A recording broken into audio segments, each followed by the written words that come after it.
And joining us again for another week is our naturopath, David Lomman. Hello, David. How's your week been? Hello, Dave. Hello, everyone. Been a great week. What are we going to have a chat about today? The individual person, the individual you, basically. Define that a bit more for me. Well, who we are, what we're about, and why you can't just rely on one test to find out what's going on biochemically within you.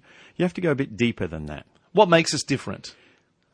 Chemical makeup, basically. Roger Williams back in the 1940s estimated that most people had 4 or 5 different nutritional deficiencies they're born with.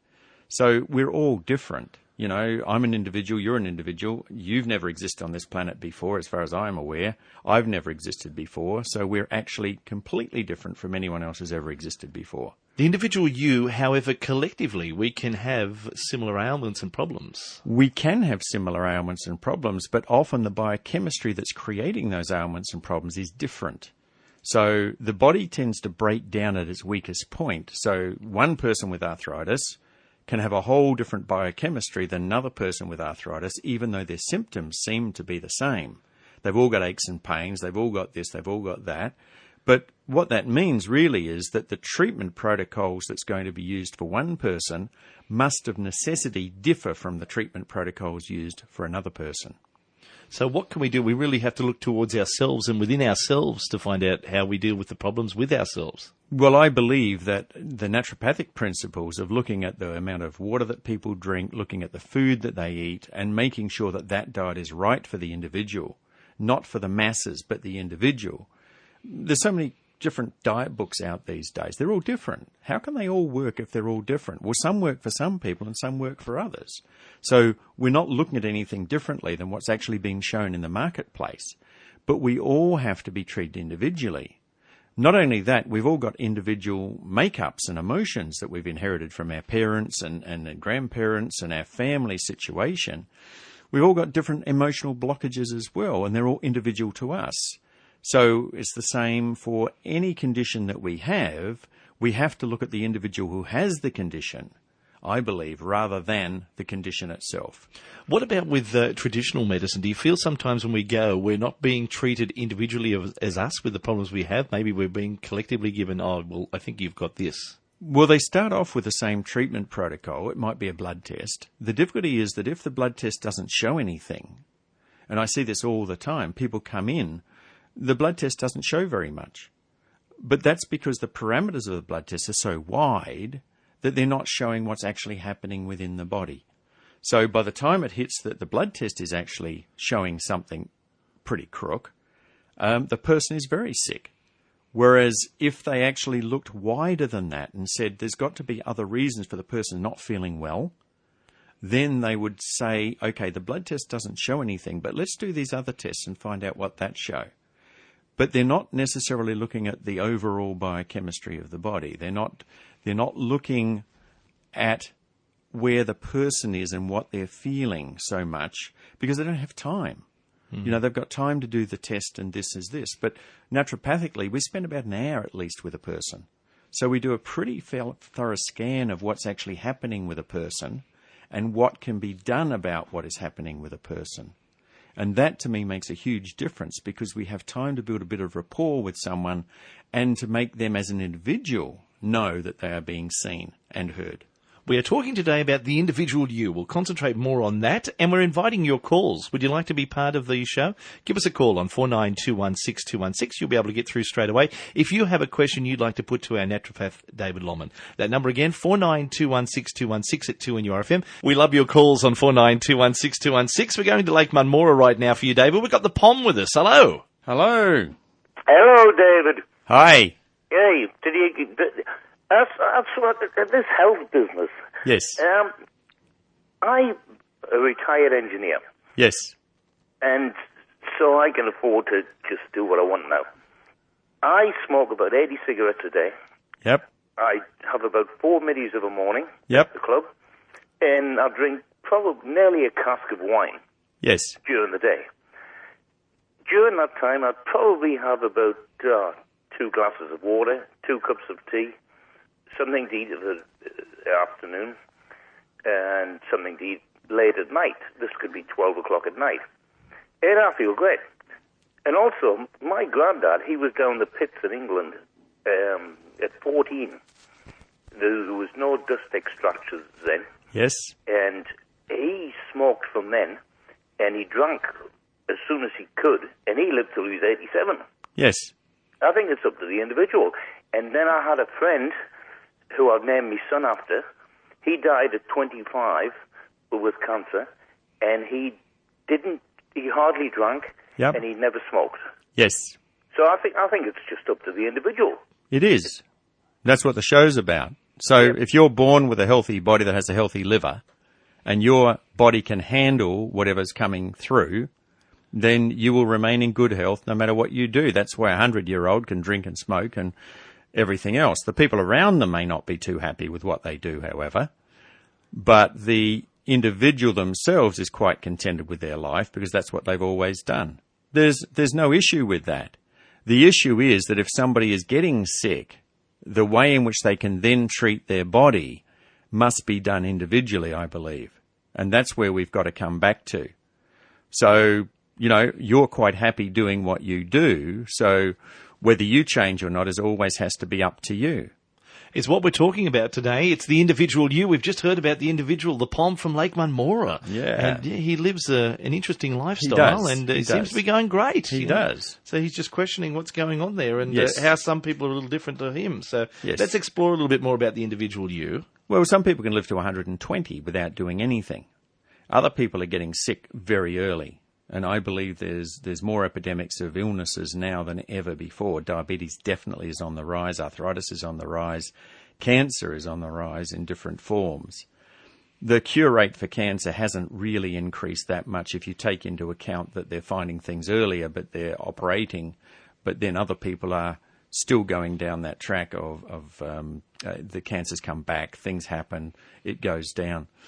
The important thing is to look at the person as an individual, and naturopathically that's what we're trying to do, is say that as an individual, if you do want treatment, if you do want to look at your body as a causative factor in what's going on, and you want to feel better, happier, more comfortable, more calm, more relaxed in your life, you have to look at the overall conditions in which you live, not just the food you eat or what you drink. It's not just one thing, it's the whole package. We're a package job.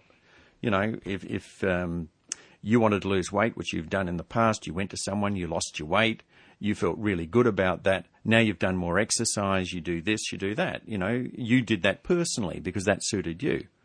And it's the same for any individual. They have to look at it and say, am I happy? Do I feel really good? Am I really comfortable with my life? Am I comfortable with my relationship? Am I feeling really loved and cared for and the way that I want to be in my life? Because that's what's really important. We've only got a short time here, and I believe we have to make the most of it. We've got another call now. Mark's joining us from Guandolen. Hello, Mark. Yeah, good afternoon. How are you, David? Good, thanks, Mark. Just listening to what you're saying, I fully agree with you to start off with. But the question I'd like to ask you, you talk about the individual. Yes. Would it be fair to say that as an individual that you could reflect on your parents, even though they are a totally different individual in regards to some of the things that they've had in their life with illness and suffered with? Genetically speaking, and then would it be fair to say that even though I'm a different individual than my parents, that I could still have those issues? Yes, it would, because genetically we're made from the structure of our parents anyway. So right. the gene pool is the same. And let's take a simple disease like arthritis. Correct. Now, if you said, like my parents both had arthritis. Now, both of them were able to let go of their arthritis when they were following a diet that was actually prepared specifically for them. With Right. myself, I can get a rash or an ache in my joint if I eat the wrong food, which is the same food I took them off of. So, to me, just because we have genetic structures in our parents doesn't mean that we have to follow down that line. And that's why a lot of times, the illnesses that our parents have, we don't begin to get until we're in our 40s, 50s, and 60s, because it's a buildup of toxic waste in our body, which is then affecting the way in which our body functions. So arthritis is aches and pains in the joints. Now, if you do everything in your power not to have aches and pains in the joints by drinking the right water, by following through with the right food, by excluding those foods which are going to aggravate any inflammation in your body, then you won't get arthritis. It's pretty simple from that point of view. And even though your parents may have had arthritis, and even though you may be genetically programmed for it. And a question for you, David. When you're doing your testing with, say, urine and saliva testing, can you find big differences between the two different people when we look at the individuals? Can. Even with arthritis, you can have two people in the same family who eat the same food. They've got the same sort of results because they've the same sort of body type. But if you have people with a different body type in the same family eating the same food, you can often find that their results differ widely, even though they may have the same condition or disease. So it's the individual that rules, and it's the individual that I believe we have to really take care of. And that's what I believe naturopathy does better than anything else. It actually finds out where somebody is and how they're functioning in their life, not only physically, because physical is part of it, but emotionally as well. Because emotionally, if somebody shuts down, if they're stressed, for instance, their digestive system automatically shuts down. It's not needed under a stressful situation. And if you continue to eat like that, all that happens is you get bloating, discomfort, gut disruption, all different sorts of conditions come about because people don't know how to treat themselves as an individual. They're looking at, oh no, you made your bed, you better lie in it, you have to lie in it, you've got to stay with this, or you've got to do that, or you've got to do that, or we've always eaten that way, so you always have to eat that way, or make sure you clean up everything on your plate. These are all conditioned responses that people live by, which have no meaning whatsoever to them as an individual. Now, with your testing, how varied can it be and how many different sort of results can you get? Oh, wide varied. Much variation, because the testing shows up the acid-alkaline balance, but it also shows up the carbohydrates in the urine. So, and the carbohydrates depend on how much water someone drinks. So they've got a carbohydrate and salt ratio. If they drink more water than their normal, that will be quite low. If they drink less water, it will be quite high. That all has an impact on the vascular system, the thickness of the blood, the beat of the heart, and the heart's ability to pump the blood around the body, but also on what's happening at the level of the liver and the kidneys, which have to filter that blood. So all of these different things are measured and assessed to help someone get back on track to a better health. And that's really where we want people to be, because there is so much sickness, so much illness these days that doesn't have to be, in my belief. But the interesting thing is, it always seems to be one of the last options is naturopathy. We always take that option of, I'll go to the doctors. It is. Or it may even, if I don't want to go there, I'll go to a pharmacist and see if they can assist me. Yeah, it is. And often it's because people go along to the medical system, they have a checkup, they have a blood test done, as we were saying before, because they don't feel right. And if people really trusted themselves and they said, I don't feel right and the blood test doesn't show anything, then I'm going to look further. I'm going to look into a wider stream of consciousness than just in the medical system, because I really want to know why I don't feel right. And that applies to everything. It doesn't matter what it is. If people look, they will find answers. But you have to be prepared to put in some time and effort to look for answers, not just in one place, but in many places. It's been our topic today, the individual you. We'll look forward to your company again next Tuesday. Thanks, Dave. Thanks, everyone. Look forward to it. Health and Wellbeing with our naturopath, David Lomman, at 2NURFM 103.7.